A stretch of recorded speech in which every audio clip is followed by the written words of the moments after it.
ہم کریں گے ہر مظلوم کی حمایت۔ بسم اللہ الرحمن الرحیم۔ السلام علیکم، میں ہوں حرین فاطمہ اور آپ دیکھ رہے ہیں حمایتی نیوز HD چینل۔ نظر ڈالتے ہیں آج کی اہم خبروں پر۔ ریاض غیر ملکی خبرسا ایجنسی کے مطابق سعودی عرب میں رواں سال 330 مجرمان کو سزائے موت دی گئی، جو کئی برسوں کے دوران سب سے بڑی تعداد ہے۔ خبرسا ایجنسی کے مطابق یہ اعداد و شمار انسانی حقوق کے لیے کام کرنے والی تنظیم کی جانب سے سزائے موت کے اعلانات کی بنیاد پہ جاری کیے گئے ہیں۔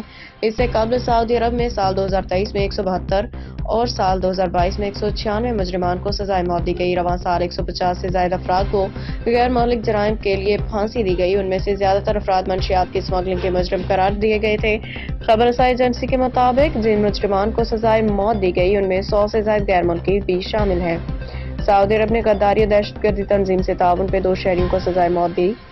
سعودیہ میں رواں سال 21 پاکستانیوں سمیت 100 سے زائد غیر ملکیوں کو سزائے موت کی سزا سنائی گئی۔ اب تک کے لیے اتنا ہی۔ مزید خبروں اور اپڈیٹ سے باخبر رہنے کے لیے دیکھتے رہیں حمایتی نیوز HD چینل۔